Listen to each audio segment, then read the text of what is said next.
When you think of the NBA in the 1970s, you usually think of the large collection of all-time greats at the center position. Guys like Wilt, Kareem, Willis Reed, Bill Walton, Wes Unseld. These are just a few, but very few think about Bob Lanier, 6'11" from St. Bonaventure, who was the unquestioned star for the Detroit Pistons throughout the 70s. But how can an 8-time All-Star not get the respect he deserves? Maybe it was because his style of play wasn't the fanciest. Maybe it was because Detroit might have been the worst run team in the league during this time. Or maybe it was his history of knee issues that robbed us of his best self. Regardless, Bob Lanier was a complete player with the size and strength to bang down low, a smooth jumper, and one of the best skyhooks in the game. He could also protect the rim with the best of them. It's only right that Bob Lanier gets his credit for being one of the best centers in NBA history. Welcome to PZ Hoops, and let's get down to it.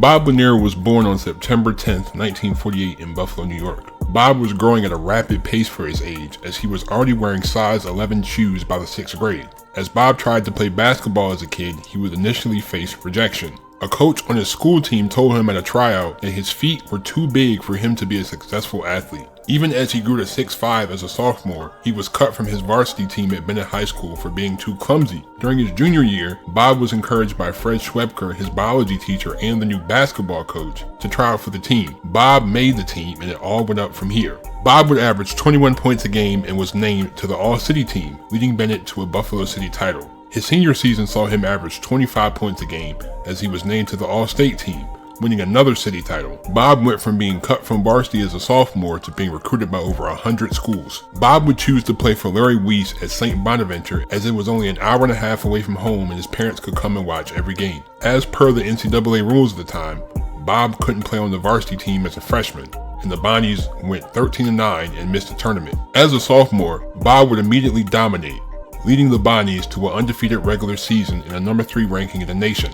He averaged 26 points and 16 rebounds in the season. In the first game of the 1968 NCAA tournament, the Bonnies would win 102-93 over a Boston College team coached by Bob Cousy, as Lanier had 32 points and 15 rebounds. He had another good game against North Carolina in the East Region semifinal with 23 points and 9 rebounds, but they would lose by 19. In the regional third-place game against Columbia, Lanier had 18 points and 13 rebounds before fouling out as St. Bonaventure would lose 92-75. Lanier was named a second-team All-American behind Lou Alcindor at center. In Bob's junior year, the team started the season 3-5, but they went 14-2 after that, but it wasn't enough to make the tournament. Bob averaged 27 points and 15 rebounds a game, even scoring a school record 51 points against Seton Hall. He was behind Lou Alcindor again, being named a second-team All-American. Bob was approached by staff from the New York Nets of the ABA, who offered him a $1 million contract to leave school early and play for them. Bob rejected the offer and remained in school,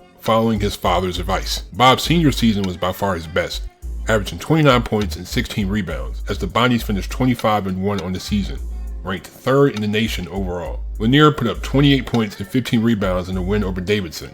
He then put up 24 points and 19 rebounds in the win over NC State. He then put up 26 points and 14 rebounds in the win against Villanova, advancing to the Final Four. However, Bob collided with Chris Ford near the end of the game, injuring his knee. This injury kept him out of the lineup for the Final Four game against Artis Gilmore in Jacksonville, as his team would lose, being outscored 37-15 at the foul line. Bob would end up having his first of many knee surgeries. With Lou Alcindor now in the NBA, Bob was finally named a first-team All-American, along with Dan Issel, Pete Maravich, Calvin Murphy, and Purdue guard Rick Mount. Lanier still holds school records in scoring and rebounding, averaging 28 points and 16 rebounds on 57% shooting in 75 games. Lanier was the first pick of the 1970 NBA draft by the Detroit Pistons. He was also a territorial pick by the New York Nets of the ABA in their draft. Bob was drafted to a Pistons team that had 3-star caliber players, Dave Bing, Terry Dischinger, and Jimmy Walker, but they only won 33 games the previous year. Bob was still recovering from knee surgery during his rookie season, so he was only playing 24 minutes a game, averaging 15.5 points and 8 rebounds, good enough for 3rd on the team in scoring and 2nd in rebounding. He finished 5th in Rookie of the Year voting, being named to the All-Rookie team, while his teammate Dave Bing averaged 27 a game on 47% shooting, as the Pistons finished 47-35, but they missed the playoffs. During this era of the NBA, The top 2 teams in each division made the playoffs, and the Pistons finished last in their division. Reflecting on his rookie season, Bob would later say, "I wasn't healthy when I got to the league. I shouldn't have played my first year, but there was so much pressure from them to play. I would have been much better off, and our team would have been much better served if I had just sat out that year and worked on my knee. My knee was so sore every single day that it was ludicrous to be doing what I was doing." During the offseason, Bob rehabbed his knee with the help of coach Butch Van Bridekoff, who let him stay at his house to run in the sand in order to strengthen his knees. Bob broke out as a star for Detroit his sophomore year as he was taking off his minutes restriction. He averaged 26 points, 14 rebounds, and 3 assists on 49% shooting and 77% from the line, a very good percentage for a big man in that era. He was also named to his first All-Star team, also finishing 9th in MVP voting. Dave Bing missed half the season, but Jimmy Walker put up over 20 points a game, while rookie Curtis Lowe averaged a solid 11 points and 8.5 rebounds. However, the Pistons finished 26 and 56, missing the playoffs. There was a lot of turmoil in the organization this season as the team went through 3 head coaches. Coach Van Bridekoff was fired 10 games into the season despite going 6-4. Player Terry Dishinger even coached for 2 games, losing them both, while Earl Lloyd finished out the season going 20-50. Because of the incontinuity of the coaching, the Pistons were in the bottom half of the league in offense and near the bottom in defense. Before the 1972 season, the Pistons traded their all-star Jimmy Walker to the Houston Rockets for high-scoring guard Stu Lance. The Pistons also drafted Chris Ford, the same player that Bob collided with in college that would injure his knee. Bob averaged 24 points, 15 rebounds, and 3 assists, while Bing averaged 22 points, 4 rebounds, and 8 assists. Both of them would be all-stars and finish in the top 20 in MVP voting. Bob scored his career high of 48 points along with 16 rebounds in a win against the Trailblazers. Bob would also put up 23 points and a career high 33 rebounds in a win against the Sonics. The Pistons would finish 40-42, missing the playoffs again. Earl Lloyd was fired 7 games into the season and replaced by Ray Scott. In 1973, the Pistons finally put it together and their defense was top 5 in the league. Bob averaged 22.5 points, 13 rebounds, 4 assists, 3 blocks, and 1.5 steals, as this was the first year that blocks and steals were counted as stats. Dave averaged 19 points and 7 assists, whilst he and Lanier were all-stars again. The Pistons finished 52-30, facing the Bob Love-led Chicago Bulls in the semifinals. In Lanier's first playoff game, he recorded 27 points, 13 rebounds, and 3 assists on 52% shooting in a Game 1 win. The series went back and forth for 7 games, as 5 of the games were decided by 5 points or less. But Detroit would lose in Game 7 by 2 points, as Lanier and Bing combined for 15 for 38 from the field. Lanier averaged 26 points, 15 rebounds, and 3 assists for the series. The next year, it was more the same as Lanier and Bing continued to carry the team.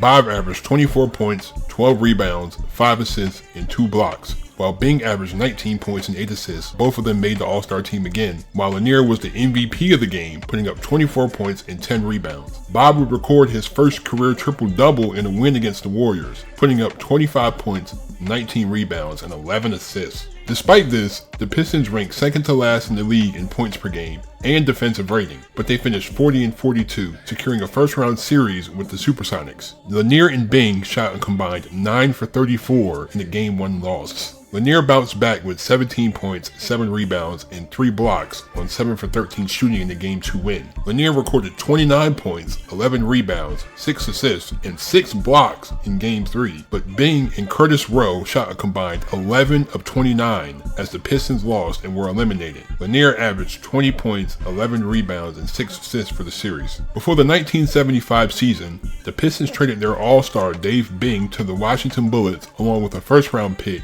for Kevin Porter, who led the league in assists the previous year. The first-round pick would later be used to draft Tree Rollins. This was also the first year that Bob would miss significant time with injuries, having to sit out 18 games with knee issues. Bob averaged 21 points, 11 rebounds, and 3 assists as he didn't make the All-Star team. Curtis Rowe had stepped up in Lanier's absence, averaging 16 points and 9 rebounds, making his first and only All-Star game. Coach Ray Scott was fired halfway through the season and replaced by Herb Brown. The Pistons would finish 36-46, but they would still make the playoffs, facing the Milwaukee Bucks in the first round. The Pistons won the series 2-1 as all 3 games were decided by 3 points. Lanier averaged 29 points, 12 rebounds, and 4 assists, shooting 59% from the field and 92% from the foul line. They faced the Golden State Warriors in the second round, but the Pistons would lose in 6 games, as second-year player Phil Smith shined for Golden State, averaging 30 points a game, while Rick Barry flirted with a triple-double average with 20 points, 8 rebounds, and 9 assists. Lanier averaged 25 points, 13 rebounds, 3 assists, and 3 blocks for the series. Even after Curtis Rowe had the best season of his career, the Pistons traded him in a 3-team deal that gave them 5-time ABA All-Star Ralph Simpson, who would have trouble adapting to the NBA style of play. The 76-77 season would probably be the most chaotic season in franchise history, and we're talking about the Pistons here. It would all start with the financial failure of the ABA, leading to the dispersal draft. The Pistons selected Marvin "Bad News" Barnes, a 6'8" power forward who was an all-star in his first 2 seasons with the St. Louis Spirits. But Barnes had a lot of off-the-court issues that would affect his play, hence the nickname Bad News. During the season, he was caught with a gun and bullets in his bag at the Detroit Metropolitan Airport while on probation for attacking his college teammate with a tire iron. He frequently clashed with coaches over his benching for these issues. Lanier would get back to his all-star form this season, averaging 25 points, 12 rebounds, and 2 blocks. However, he would miss 18 games with a broken hand, but the Pistons finished 44-38, facing off against the Warriors again in the first round. Detroit would lose the 3rd game and the series, but the biggest event during this game was a fight between Charles Dudley of the Warriors and Eric Money of the Pistons that spilled into the stands as a Warriors fan punched Piston ML Carr, and Lanier responded by punching the fan in the face. But since technical fouls and ejections weren't a thing then, Dudley and Money were both assessed personal fouls, and the game continued. Barnes would later admit to Lanier that he and Money used to do hard drugs daily after the games. He would also later admit to snorting cocaine on the bench while he played for the Celtics. Yeah, I was doing it on the bench. I was playing for the Celtics and I was sitting next to Nate Archibald and somebody else, and I was snorting cocaine right there on the bench while the game was going on.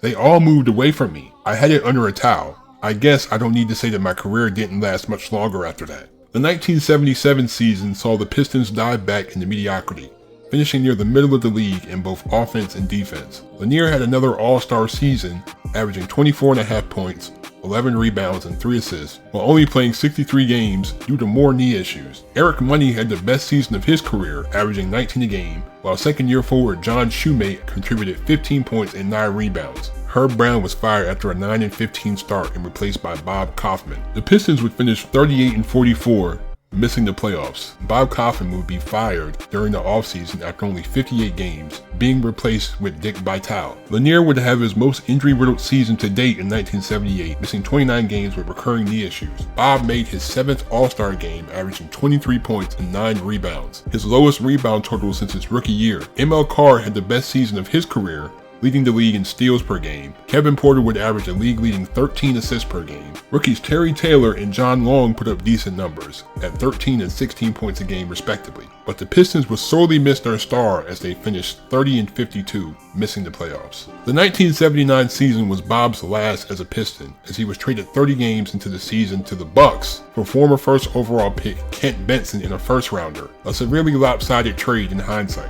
Bob would later say that he cried after he found out he was being traded, as he loved playing for Detroit. However, Milwaukee was one of the better teams in the league, coached by Don Nelson, featuring players like Junior Bridgman, Quinn Buckner, Marcus Johnson, Brian Winters, and a rookie Sidney Moncrief. Bob was in a situation where he wasn't asked to be the number 1 option, so he came off the bench for the first time since his rookie year. He would miss a few games with some nagging injuries, but the Bucks would rally to a 49-33 record, as he had a top 10 ranked offense and defense. Lanier would finish the season averaging 16 points and 7 rebounds. Milwaukee would face the Supersonics in the conference semis, as they would lose a tough 7-game series where 6 of the games were decided by 5 points or less. Lanier started all 7 games, averaging 19 points, 9 rebounds, and 4 assists. By 1980, Bob was 32 and his knee continued to slow him down, sending him out for 15 games. The Bucks had switched to the Eastern Conference, but they got consistent offense from Johnson, Moncrief, Buckner, and Bridgman. Bob still showed that he was productive, averaging 14 points, 6 rebounds, and 3 assists, finishing top 25 in MVP voting. The Bucks were a well-oiled machine this season, finishing 2nd in points per game, 4th in pace, and 6th in points allowed. They won 60 games and faced the 76ers in the semifinals, losing in Game 7 by 1 point. Marcus, Sidney, and Bob combined for 79 of the team's 98 points in that game. The 1981 Bucks didn't make too many changes in the offseason, except for bringing team legend Bob Dandridge back for one last season. Sidney Moncrief had established himself as the star of the team, averaging 20 points, 7 rebounds, 5 assists, and 2 steals. Because of him, the Bucks had the best defensive rating in the league, and the 4th fewest points allowed. Moncrief made his first All-Star game, while Bob surprisingly made his 8th and final one. Bob would average 13 points, 5 rebounds, and 3 assists. The Bucks went 55-27 and faced the 76ers again in the semifinals. Bob shot an uncharacteristic 56% from the foul line this series, and the Bucks lost in 6 games. Bob's body really started to break down in the 82-83 season. He missed 43 games due to chronic knee pain. The Bucks had also signed Celtics legend Dave Cowens out of retirement, but he only played in 40 games and averaged 8 points. Mickey Johnson and Brian Winters would also miss significant time with injuries. Despite this, the Bucks still had a top 10 defense, finishing 51-31, facing the Boston Celtics led by Larry Bird. Marcus Johnson and Sidney Moncrief both averaged over 20 points as the Bucks would sweep the Celtics. They would face an all-too-familiar foe in the 76ers, but the dynamic trio of Andrew Toney, Julius Erving, and Moses Malone were too much for the Bucks as they would win Game 5 by 12 points, well on their way to a title. The 83-84 Bucks made some decent signings in free agency as veteran guard Tiny Archibald and sharpshooting point Mike Dunleavy joined the team. 1981 first-round pick Alton Lister had finally come into his own, becoming the starting power forward. 35-year-old Lanier was still a major contributor on the team, starting at center, albeit on a minutes restriction. The Bucks had the most stifling defense in the league as Sidney Moncrief became the first guard to win Defensive Player of the Year, and the team finished 50-32. Bob averaged 13.5 points, 6 rebounds, and 2.5 assists as they faced the Hawks in the first round, winning in 5 games. They would beat the New Jersey Nets in the 6-game semifinal. They faced the juggernaut Celtics in the conference finals, as this was the farthest Bob had ever been in the playoffs. In Bob's first conference finals, he put up just 2 points on 1 for 8 from the field in Game 1, as the Bucks lost by 23. Milwaukee was facing elimination in Game 4, and Bob put up 15 points, 8 rebounds, and 8 assists as the Bucks won, forcing a Game 5. In what would be Bob's last game in the NBA, he put up 9 points, 5 rebounds, 3 assists, 3 steals, and 2 blocks as Milwaukee was eliminated in Game 5. Bob would retire after 14 years in the NBA, averaging 20 points, 10 rebounds, and 3 assists on 51% shooting for his career. He was an 8-time All-Star, winning the MVP in the 1974 game. Lanier's number 16 jersey was retired by both the Detroit Pistons and the Milwaukee Bucks. Bob was inducted into the Naismith Memorial Hall of Fame in 1992. In 1994, Lanier was an assistant coach for the Golden State Warriors under his former coach Don Nelson. After Nelson resigned, Lanier was named interim head coach for the 14-31 Warriors. He finished with a 12-25 record while the Warriors ended the season at 26-56. Bob was the chairman of the NBA's stay-in-school program from 1989 to 1994. And he also served as the NBA Cares Global Ambassador from 2005 to 2022. He routinely worked with youth programs that supported education, family development, and health-related causes. There was also an exhibit at the Naismith Memorial Basketball Hall of Fame where visitors could compare their feet to Bob's size 22 shoes. Even after his retirement, Bob would continue to get knee surgeries well into his 60s. But on the bright side, his alma mater, St. Bonaventure, had retired his number 31 jersey and had even named their court after him. Bob passed away on May 10th, 2022 at the age of 73 from an undisclosed illness. Bob Lanier doesn't get talked about as one of the best centers in NBA history. He was a career 20-10 guy who gave 100% every game, even when his organization and body failed him. Maybe if he leaves Detroit sooner, he joins a contender while he still has relatively healthy knees. But despite this, Bob deserves credit for his consistency, hustle, and skill. Thanks for watching this video. I hope you really enjoyed it. I appreciate all the support. I know I just started this channel a couple weeks ago. I really appreciate all the support you guys are giving. Let me know what other players you guys want me to do. Leave a like, hit that subscribe button. Have a great day. I'm out. Peace.